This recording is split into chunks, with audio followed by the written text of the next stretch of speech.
Please pay attention to the important warning at the end of this video. When you're on the field, you need every advantage, and to get the most out of your Rawlings NRG helmet, you need the proper fit.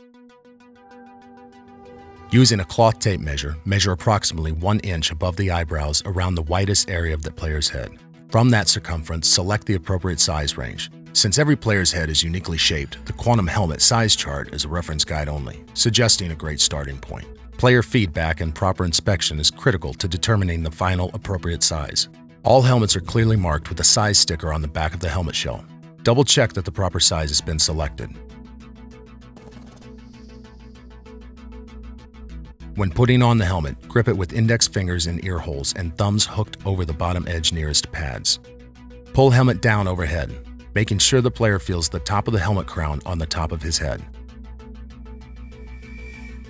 After lacing the chin straps underneath the top face mask bar, buckle the top of the strap into the snaps above the ear holes on either side of the helmet.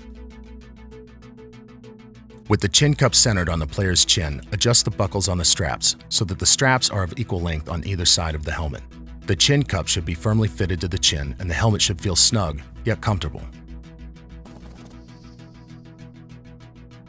After adjusting the chin strap, the top front edge of the helmet should be approximately 1 inch above the player's eyebrows. Check the ear hole alignment. A properly fitted helmet should be centered over the player's ear.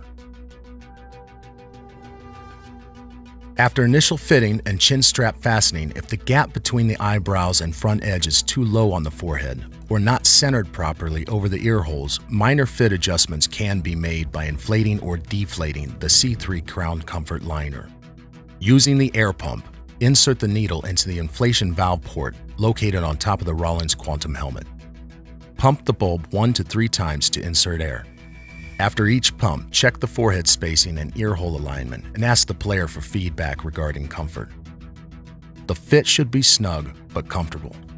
After adjusting the crown comfort liner, it may be necessary to readjust the chin strap's length and placement so that it fits snugly but not too tight. Ensure that the needle is properly fitted to the end of the inflation pump hose. To deflate, release the valve located on the air hose while the needle remains inserted in the helmet's valve. Next, check the lateral fit of the helmet by inspecting the fit of the jaw pads. The jaw pads should be snug to the player's jaw. If there is a gap or the pad fit is too tight, Rawlings offers other jaw pads to achieve the proper amount of pressure. With the proper fit, the skin of the forehead should move with the front pad. There should be no room for twisting of the helmet and it should not move independently of the head. If additional lateral or rear fit adjustments are required, use the air pump to insert air into the inflation valve port located on the lower bottom of the rear of the helmet. After inserting needle, pump the bulb 1 to 3 times. During this inflation adjustment, check the fit and ask the player regarding comfort.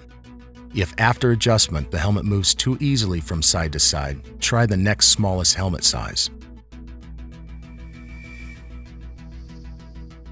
After all other adjustments, interlock the hands on top of the helmet and press down. Players should feel the pad pressure on the crown of their head and a secure, snug fit in the forehead area.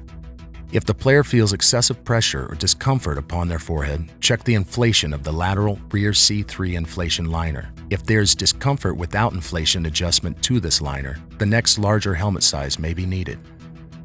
Regularly scheduled fit checks should be administered to ensure the inflation system is working correctly and proper fit is maintained. Visit rawlingsfootball.com for more information on the Rawlings NRG Quantum Football Helmet. Warning: no helmet can prevent all head or neck injuries a player might receive while participating in football. Do not use this helmet or face guard to butt, ram, or spear an opposing player. This is in violation of football rules. In such case can result in severe head or neck injuries, paralysis, or death to you, and possible injury to your opponent. Contact in football may result in concussion, brain injury, which no helmet can prevent. Symptoms include loss of consciousness or memory, dizziness, headache, nausea, or confusion. If you have symptoms, immediately stop playing and report them to your coach, trainer, doctor, and parents. Do not return to a game or practice until all symptoms have resolved for an extended period of time and you have received written medical clearance. Ignoring this warning may lead to additional and more serious or fatal brain injury, including potentially fatal second impact syndrome. No helmet system can protect you from serious brain and/or neck injuries, including paralysis or death. To avoid these risks, do not engage in the sport of football.